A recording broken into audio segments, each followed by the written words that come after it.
And now live from Chicago, author Michael Eric Dyson discusses his most recent book, Tears We Cannot Stop, A Sermon to White America. The Printers Row Lit Fest continues now live on Book TV on C-SPAN 2.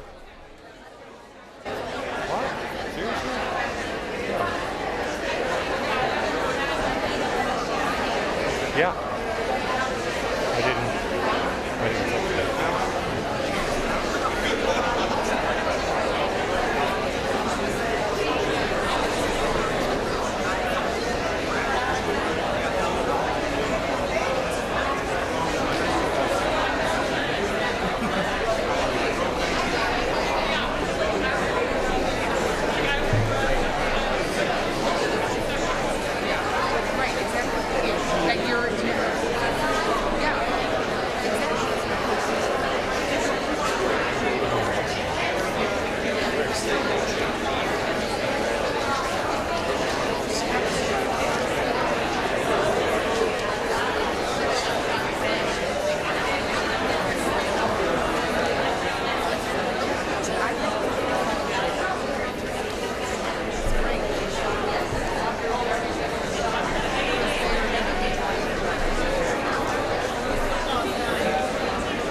Okay, welcome everyone.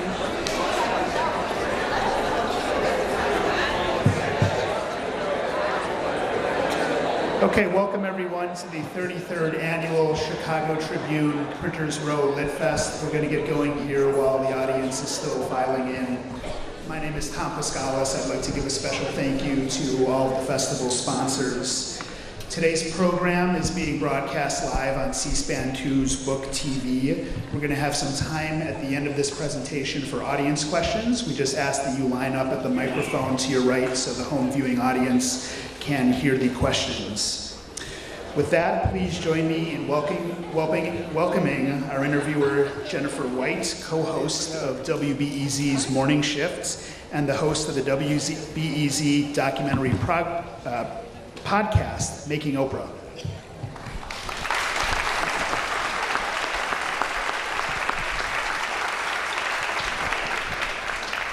Good afternoon, everyone, and thanks for joining us. Michael Eric Dyson wears a number of hats. At Georgetown University, he's a professor of sociology. He's a contributing opinion writer to the New York Times and a contributing editor of both the New Republic and ESPN's The Undefeated website. He's also an ordained Baptist minister, which informs the shape of his newest book, his 19th, Tears We Cannot Stop, A Sermon to White America. Please join me in welcoming Dr. Michael Eric Dyson.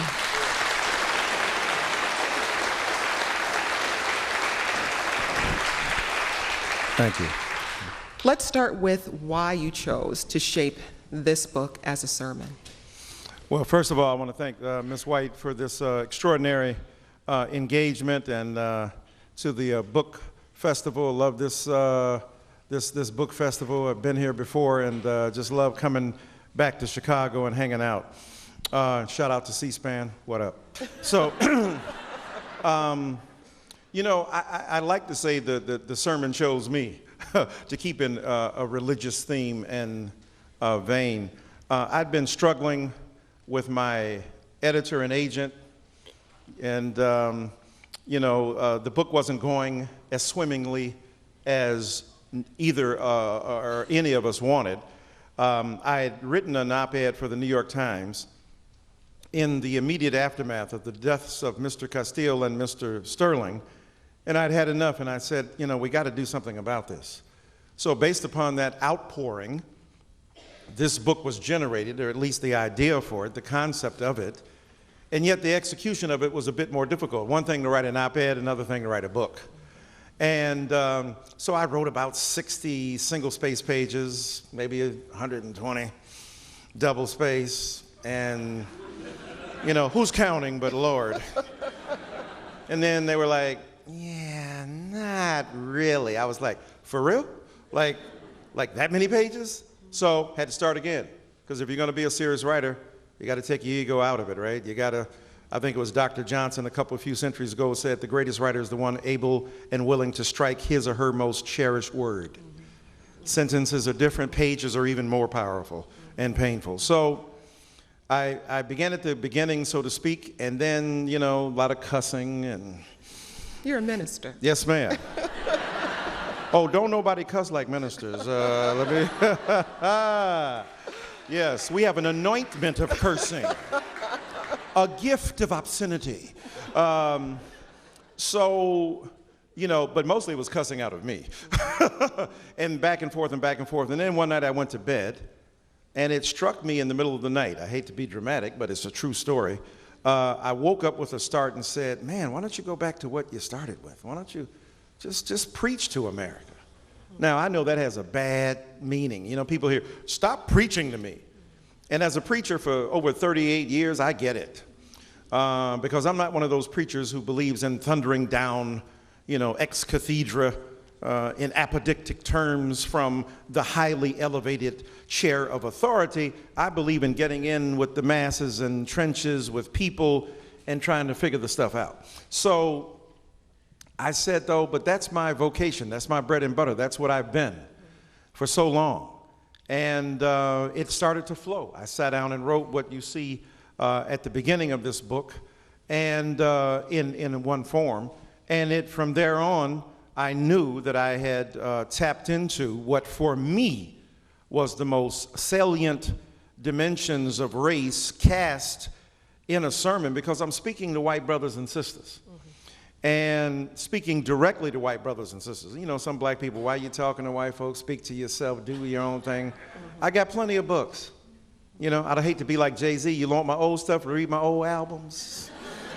You know, I got CDs, but I mean, I wanted to write directly to white brothers and sisters because I felt that the times were sufficiently charged and emotionally laden with such complicated analysis and lack of analysis about race that I wanted to open my heart, and I had to deliver some tough messages, and I had to do it, I felt, in a framework where the sermon itself acknowledged the love at the heart of the address, but acknowledged the necessity for some tough love as a means to deliver that message. But I want you to talk about the space that exists between the people who are likely to read this book and the people who you think need to read this book. Well, as an author, I'll have to say they're one and the same. You know, you can never, that's a good question, but, you know, 19 books in, and then with the edited books, I'll say 20. What I've discovered is, you know, people gonna read your book that you never think would, should, could, would be inclined to, and the ones you think might, excuse me, might read it, sometimes might skip on it. So it's always a mystery as to how that works. Now, with a book that's directed toward white America, obviously, I want white America to read it. And I'm hoping the black people and indigenous people and native peoples and people of every ethnicity will hook in with it too, right? That they know that even though I'm addressing white brothers and sisters, they want to check it out too, because they want to see how I'm addressing white brothers and sisters and kind of stuff that they might want to say, because I played that role for 25 years. I'm the black guy that they bring into the corporation or the school that, let him say it. He ain't got to work here. And after he leaves, we can go, ain't he crazy? But he did have a point on .7, and I'd like to bring that up. Well, I'm the .7 guy. So I knew that this was going to be a difficult sell in many ways, but I didn't want white brothers and sisters just to think I'm trying to talk to Donald Trump supporters. Now, I'd love to talk to them because I think they got hoodwinked, right? This guy in office now ain't your friend. He is not the friend of working class or middle class even white people, but he sure ain't the friend of the white working class brothers and sisters who voted en masse for him.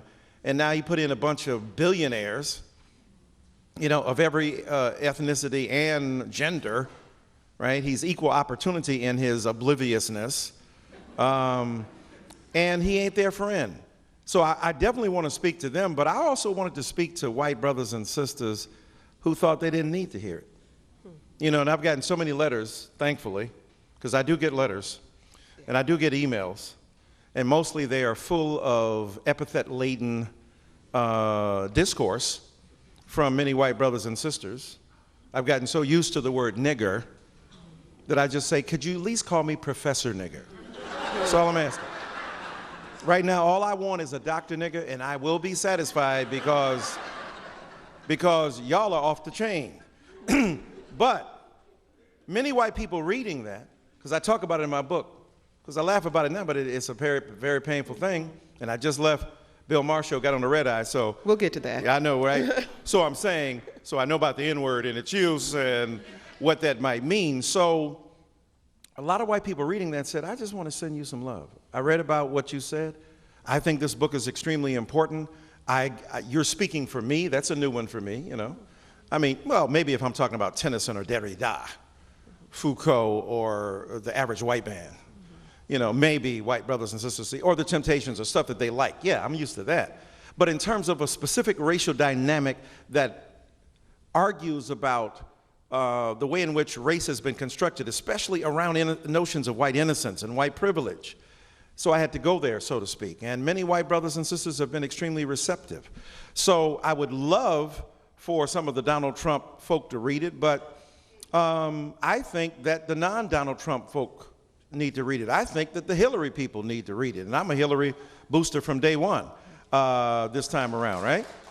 I think that white brothers and sisters of every stripe, origin, ethnicity, race, as they understand themselves, nation, and class, should engage with these ideas, and I'm just gratified that so far a lot of them have.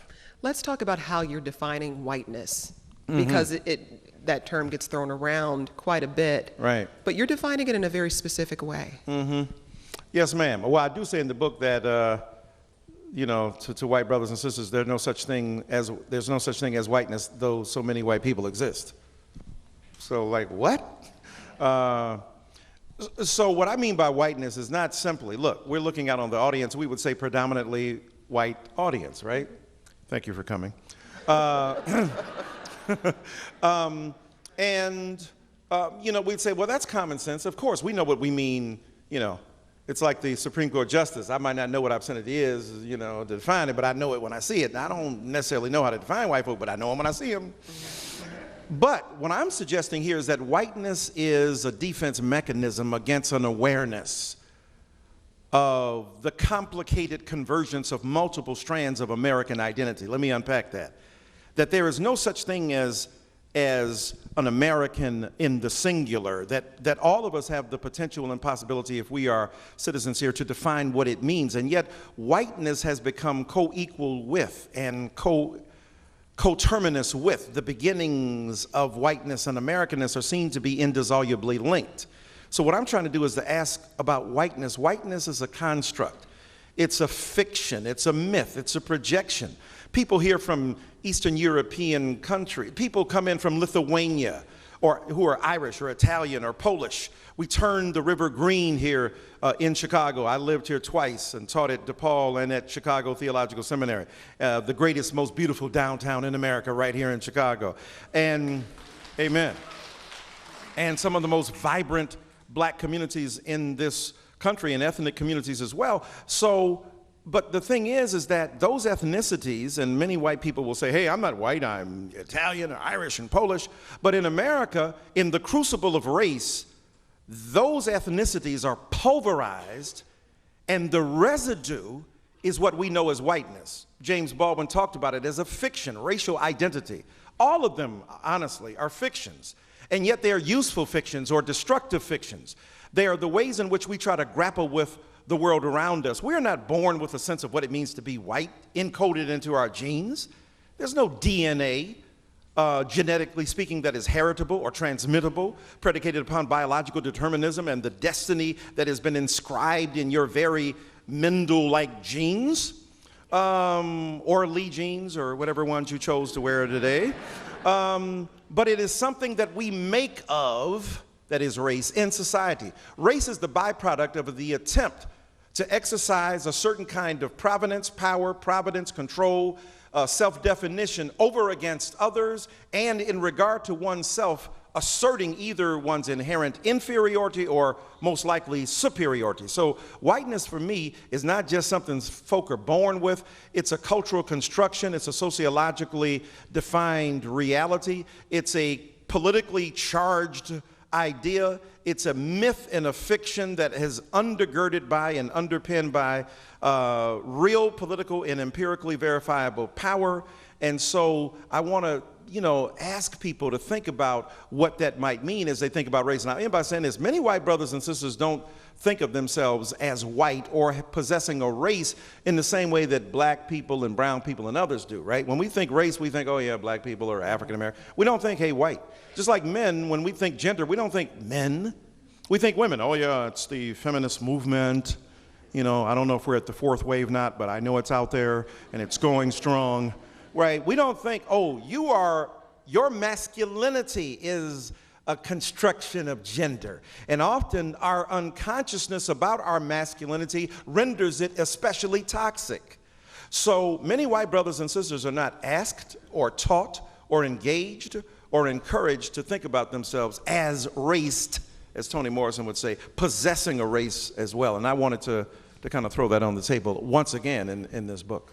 It's fascinating because it seems like we're at a time when being unconscious of race has become increasingly popular. I don't see color, I don't see race. And I want to quote your book here. You say, a world without color is a world without racial debt. Explain that. Well, if you don't see color, you ain't got to be responsible for what color has done and what advantages you might reap from that, what benefit. Again, if we talk about men, well, I don't see any gender. We're all the same, Jiminy Cricket. Yeah, that's why all the presidents have been women. Right? So as my uncle would say, to not see, right, is for me not to own up to masculine identity, masculine prerogative, patriarchy, misogyny, sexism, femophobia, just scared when a real woman shows up. My God, you just want to grab things. Okay, I'm sorry, that was low, that was low. How about grabbing some common sense off the shelf of humanity? So, if I don't see it, I don't see class. We're all the same. I'm a multi-billionaire.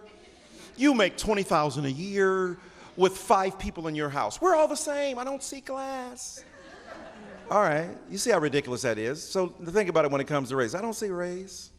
Now, I know many white brothers and sisters think it's good, and I get it. It's hard to be white out here. It's hard to be white out here. In the day and age when whiteness is being challenged. Right, it was great to be white when Wally and, Cleaver, Beaver, Hey, Beav, hey, Wally.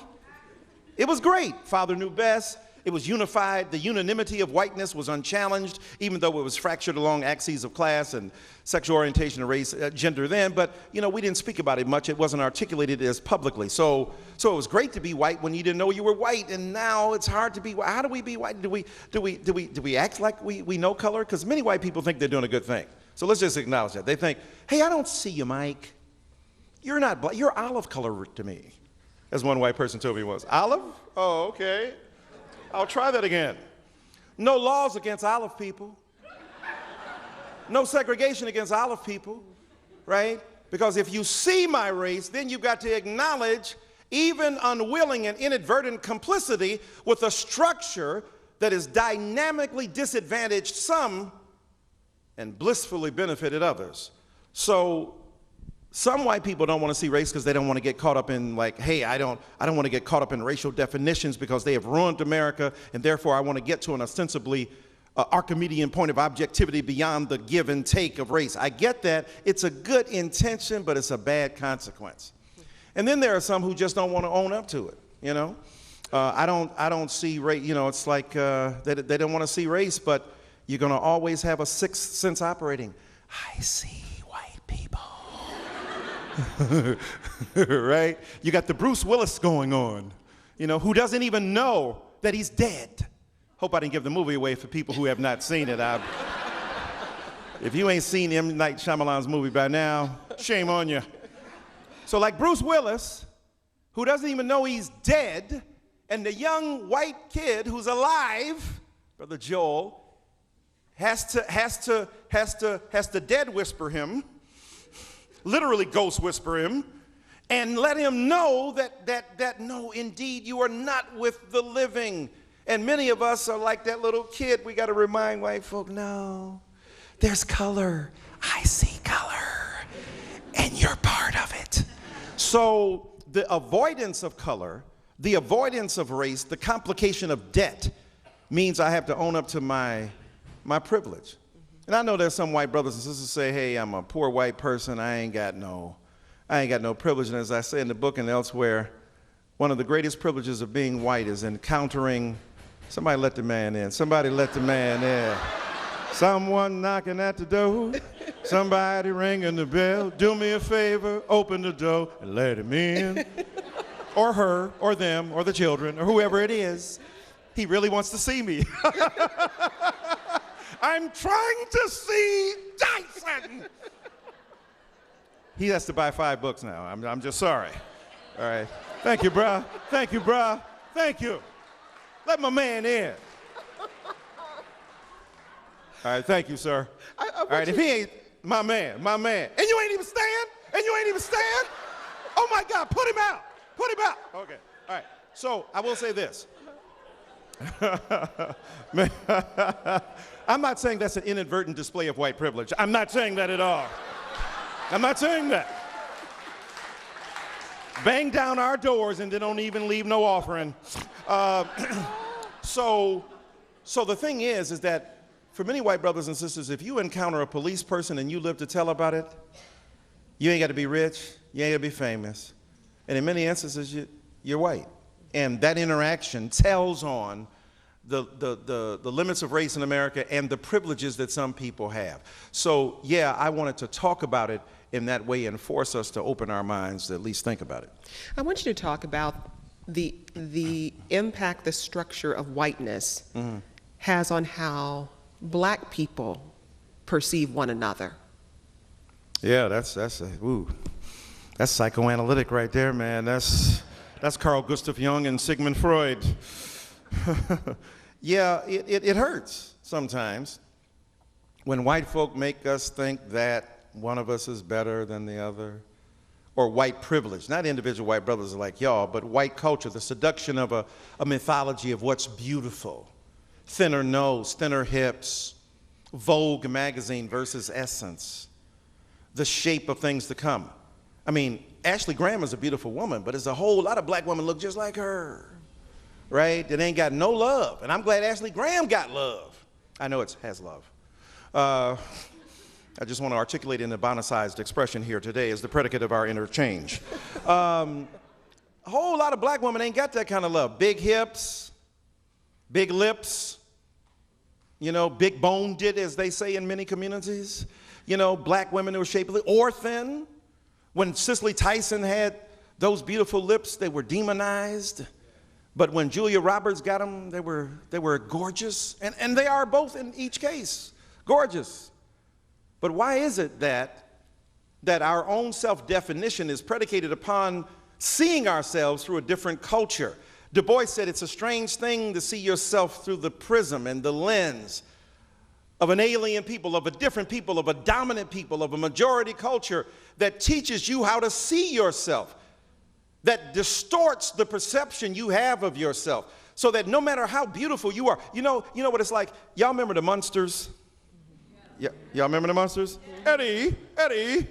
Remember that? Well, that's my man. You know, rest in peace, Adam West, who just died today.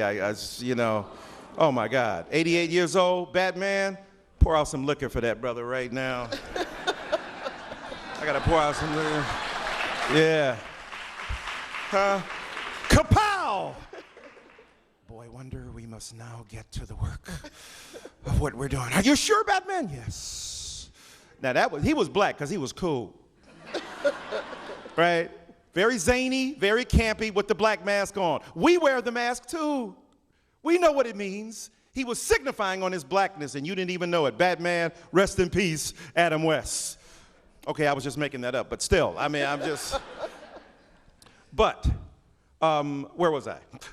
We were talking about the structure of right, whiteness. but I was talking about a specific instance. See, monsters. Thank you. Eddie, so I was talking about the monsters. What happens when you get old and tell stories about Adam West? So I was talking about the monsters in the sense that, remember in the monsters, I think it was Marilyn. Was she the one who was the blonde hair, blue-eyed, and she was seen as ugly? And everybody, like, oh, poor girl. Poor girl. Now, that was kind of radical for the 1960s to be signifying on the fact that to be blonde-haired and blue-eyed was itself to be the carrier of an inferior trait of beauty. Now, it was tongue-in-cheek and therefore campish and therefore we understood it. But imagine that for real, that you can be beautiful and articulate and expressive and intelligent, and yet you're seen as somehow, God bless you, inferior and not up to snuff.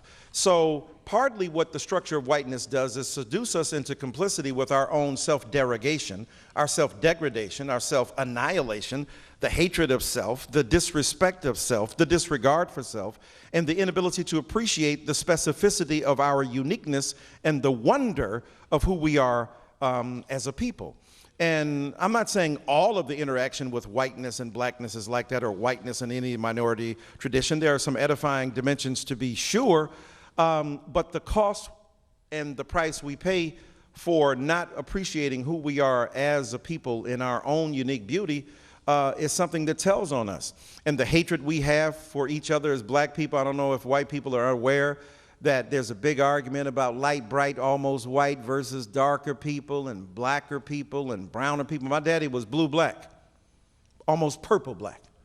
And, I saw the hell he got, and that was just from black people, much less in the dominant white world for being a darker-skinned black man. Some black people, don't marry you dark-skinned, don't marry no dark-skinned person now because your kid's going to be dark, right? I mean, that's self-hatred, right? That horrible note of gracelessness that hurts and harms the infrastructure of the psyche, or at least reveals its damage. So for me, when I think about the structure of whiteness and what it does to black people and how we view ourselves, or it leads us to seek after the standards of a dominant culture, to want to be accepted according to what the dominant white culture says, and the like, and it has deleterious consequences everywhere. Talk about the effect whiteness has on other types of perceived otherness.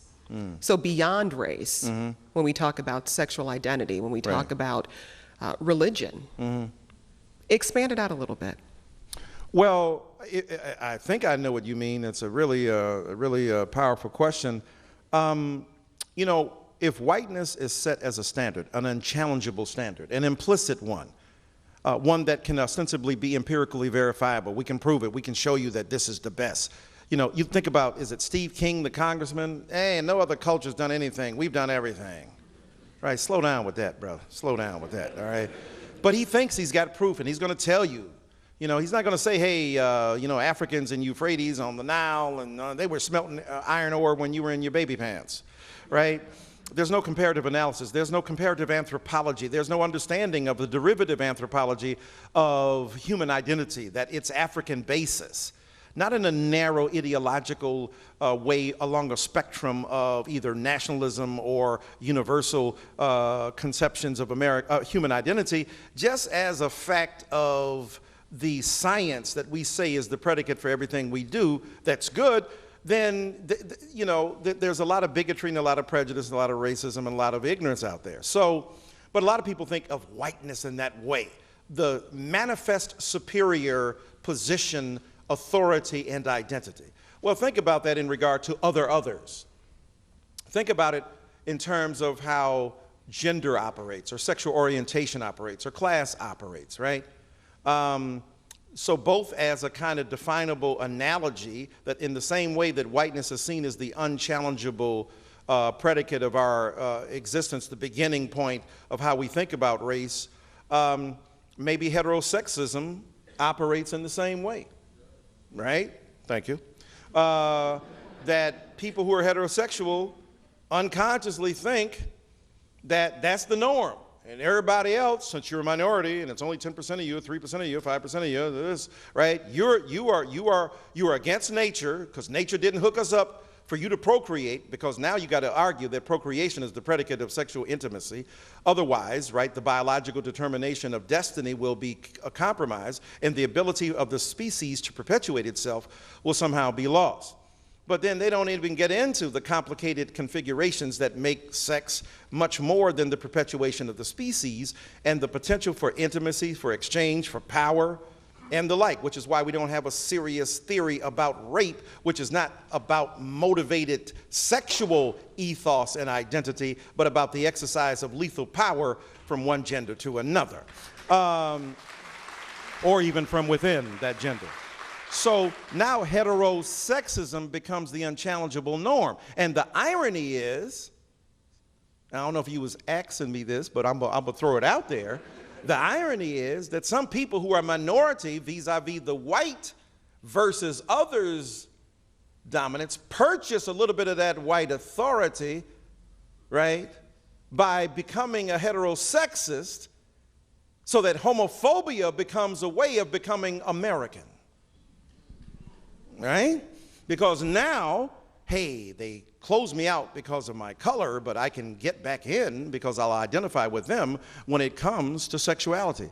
So it always amazes me to see black Christians who have been victims of hyper, aggressive forms of bigotry and racism turn around and be homophobic as a way unconsciously to purchase a kind of acceptance of the dominant culture and as a legitimate expression of their theological beliefs. So that now you say, wait, you've been a victim of white supremacy, now you turn around and perpetuating a legacy of heterosexism, and you're doing it without any sense of irony, right? Having been an ordained minister, for 38 years, I go to these churches and I'm like, man, you got black people who are Christian out here, who are gay and lesbian, transgender, bisexual, who are trans people. We don't want to engage in the very thing that has been used against us by using the same book that was used to legitimate our subordination without any sense of consciousness. Like, wait a minute, that's the same book that said you were an animal, a savage, a slave, that you were not conscience-ridden, conscience-bearing agents of your own destiny. That's the book you're going to use to justify that these people over here are just not all right? Or women who are victims of rabid forms of sexism joining in with white supremacist logic against other people of color or other women.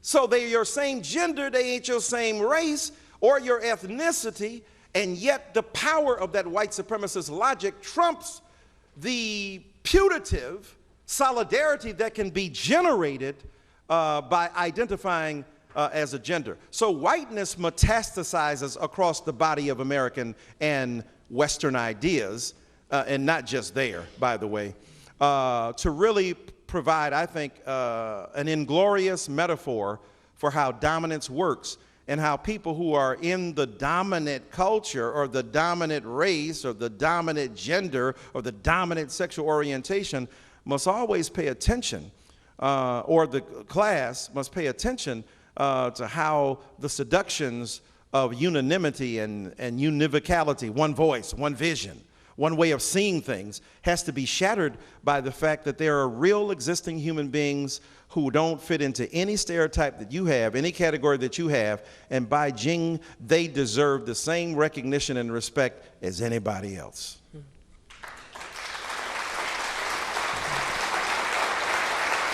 I don't know if I answered what you were asking there. That's exactly what I was asking. Okay, right. That's exactly what I was asking. I want to talk about accountability and what it looks like. Who gets to be the arbiter of accountability when it comes to abuses of white privilege?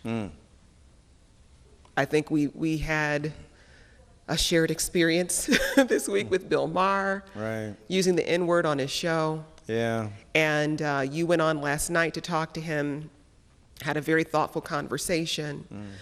And then he sat down with Ice Cube and had another thoughtful conversation. And what was fascinating to me about the difference in your conversations was that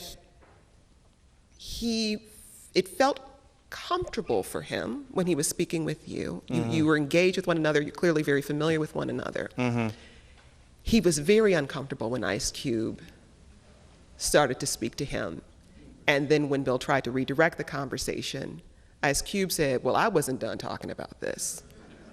And there was this sudden shift in the power dynamic where Bill was not able to control his apology narrative, if you will. In your book, you call it mess up, dress up, and fess up. It's the and so Right. I want you to talk about what accountability looks like. Wow. Yeah, that's a brilliant Detroit-based question. Aren't you from Detroit? I am, sir. Yes, ma'am. Okay. So am I. Oh my God. I know. Amazing. Amazing. Yeah, but you didn't cast me into part of the sellout here. No, I'm joking. You made him comfortable. Ice Cube got in his ass. But that's to a degree that's true, right? I mean, because you have to accept your role. I mean, last night LeBron and them went off and they won. Sometimes you got to play point guard, sometimes you got to play center, sometimes you got to distribute. And I knew my role last night. Look, I was essentially, you talking about a power dynamic that was more subtle, I was interviewing Bill on his own show. So I'm absorbing the microphone to kind of challenge him. But obviously he's a friend of mine, and obviously I love the man. And so, but at the same time, you can't get no pass because you're my friend and I love you, right? It's more difficult, right? You got to still speak truth to power, even if you know you have an ally who's messed up. So my role there was to engage him as a friend, but with friendly fire, and to subject him to a hopefully rigorous critique in the 15 minutes we had. Usually you only have 8 minutes, so he gave it 15 minutes, which was a remarkable thing in itself, right? So using white privilege to unmask white privilege is an interesting thing too. I'm just here to report the news. I'm not trying to make it. And by giving me the microphone and allowing me to interview him and put him on the hot seat, there was a shift in that dynamic as well that you so brilliantly talk about when it came to Cube, because Cube's jack move was explicit. Break it off smooth, ain't no telling when I'm down for a jack move. You too, boy, if you fuck with me, the police are gonna have to come get me off of your ass, because I'm going out. Cube, Cube. Just because I'm from the CPT, All right. That's my man. So mine, as a scholar, intellectual thinker, is to deploy terms, analysis, insight to unsettle and to challenge the hegemony, the dominance, the sheen of being okay, and puncture it in ways that made him a bit uncomfortable. You saw the pushback and so on and so forth, but not nearly as clearly and as evidently as when Ice Cube sat down, because we had a different role. So as an intellectual, thinking about these issues with him, trying to ask him to become reflective, I'm engaging in a conversation, much like I'm trying to do in this book, right? To engage in a conversation with white America. Now, I got Cube-like sentiments and content, and I know a lot of white people read this book and say, no, you're Ice Cube in here, boy. With a little scripture thrown in. A little scripture thrown in. You're a gangster scripture. Okay, stop. You're a gangster preacher, and we know it. Stop. So it has that effect on people who might think it. But in terms of my intentionality, it was to engage people where they are, meet them where they are, like Jesus meeting the woman at the well. They don't have no theological disquisition about the nature of sin and metanoia. Just give me a drink of water. And then from a drink of water, we began to have a discussion about who's the water of life and how people are being either starved or thirsty for something deeper and more profound, and therefore, all right, I can take it from there.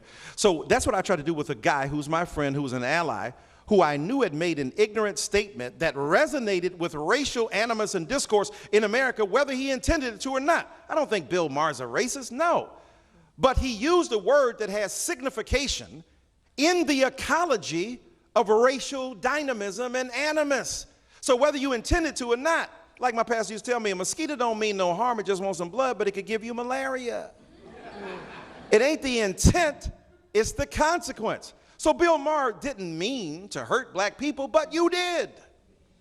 And the fact that you didn't even mean to hurt us, and that you did, and that you may not be aware of it because it didn't stop you from speaking it, leads me to get even deeper about what that might mean, right? And to ask all of us, and it's not just Bill Maher then, right?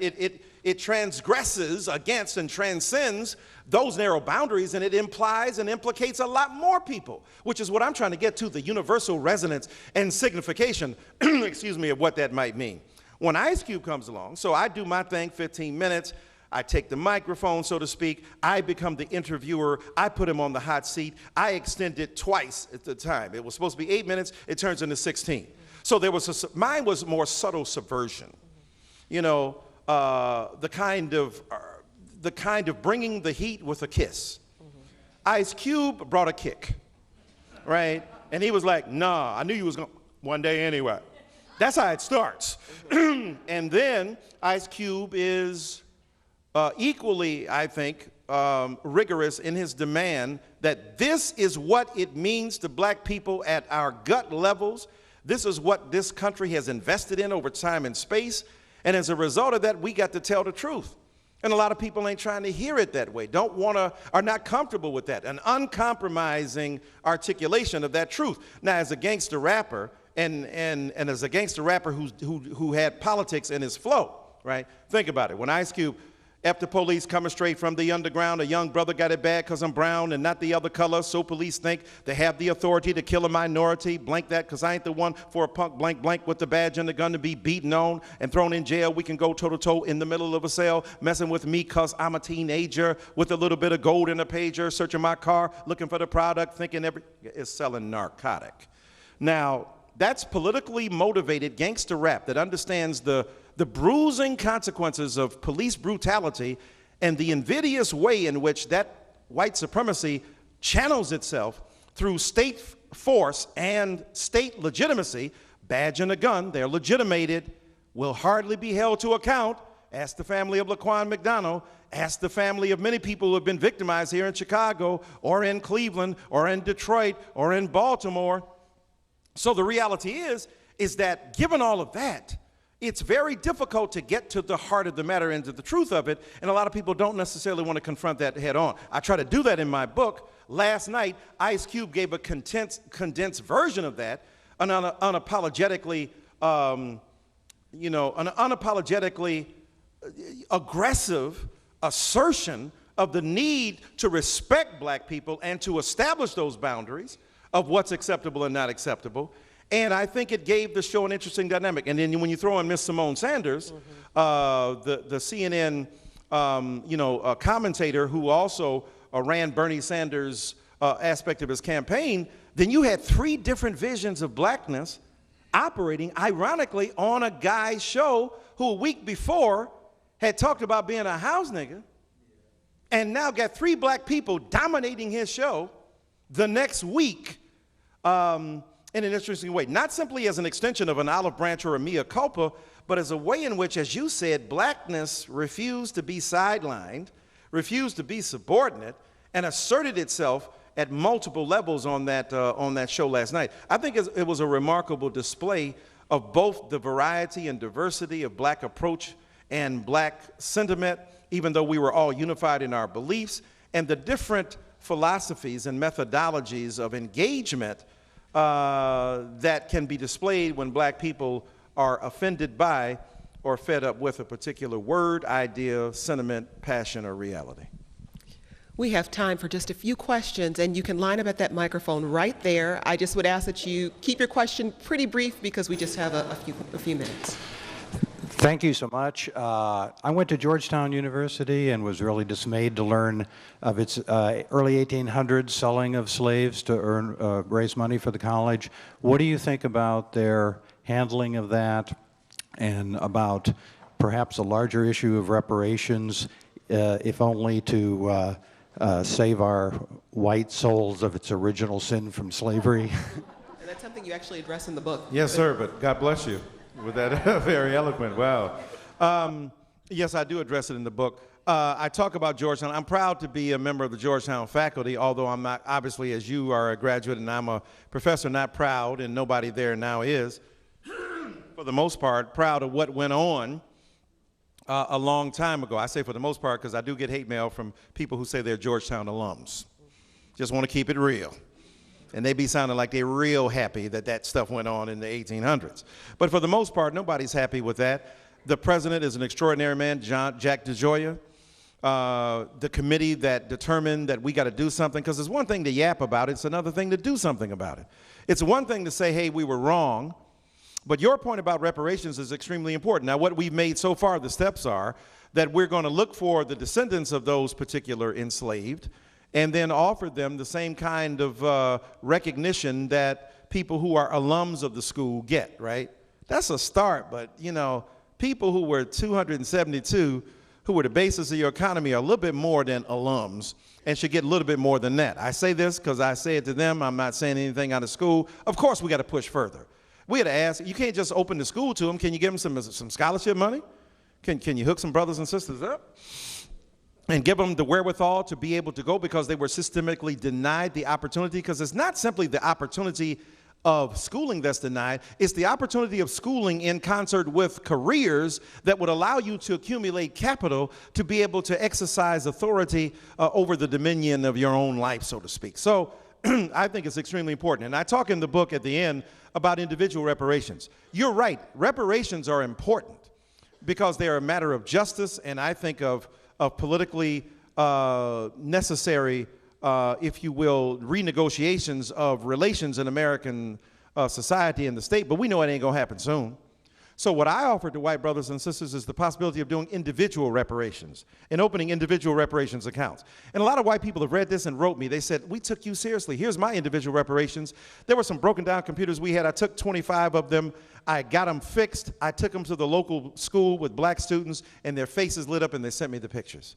Something as simple as that. Sending kids to learn how to swim at the Y, sending children to camp, paying for their tutors, hooking up your grass man with a little extra dough, or the woman who cleans your house with a little extra cash. Now, I know this sounds like mere charity, but it's a systemic attempt to be deliberate and intentional about, no matter how modestly, the transference of whatever resource you have, intellectually, spiritually, and in this case, materially, to those beleaguered communities that you know have been systematically deprived of those opportunities. There's a lot more to be done, but I think reparations is politically, right now, some would say unfeasible, although I think the logic of it is ironclad. Martin Luther King Jr. said, a nation that has done something special against the Negro, as we were then called, for 400 years, must do something special for the Negro for that at least, if not that long, in that same vein. So I think what you're saying is morally compelling, and I think we have to find ways to do that.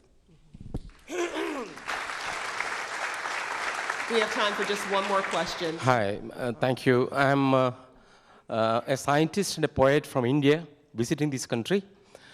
And in this 21st century, with all the advancement in science and knowledge and human achievements, I find most of the countries are going, even democratic countries are going non-humane, and mostly fundamental people are coming to power. How is it possible? What is the reason?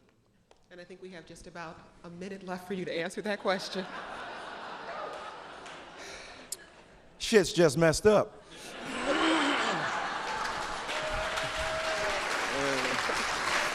And let me tell you this. The use of science to justify and legitimate the perpetuation of inequality is something that is deeply inscribed in Western discourse, Western science. Thomas Jefferson, the most scientific of men, when he came to the Bible, what did he say? All the stuff that you can't prove got to go. So all these Christians who say that the founding fathers were Christians like you, stop it. Because the miracles were the first thing to go. Smokey Robinson stayed on for a while. Thank you very much. I just tried that out for the first time. So here's the point. Thomas Jefferson, in his notes on Virginia, doubted the reasoning of black people, our rational capacity. So, and then when he said, remember he was part of a group that, well, if black people can master Greek, then we know they're smart. Along comes Phyllis Wheatley. And then what do you get? What had happened was her Greek ain't what we meant by that. It's always going to be an excuse, because the bottom line is science becomes a handmaiden for bigotry when power reinforces a narrow conception of who we are. Science alone will never win the day. Science in concert with morality. So you can be a climate change denier and have power to reinforce your bigotry, but we need more than science to prevail. We need morally motivated human beings to trump that ignorance in the most fundamental way. The book is Tears We Cannot Stop, A Sermon to White America. Dr. Michael Eric Dyson, it's been a pleasure. Thank you so much. Great to hang out with you. Give it up for Ms. White.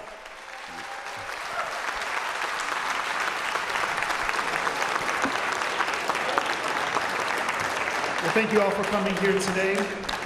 Make sure to listen to the Making Oprah podcast, and Michael Eric Dyson will be signing books right outside the auditorium. Thanks.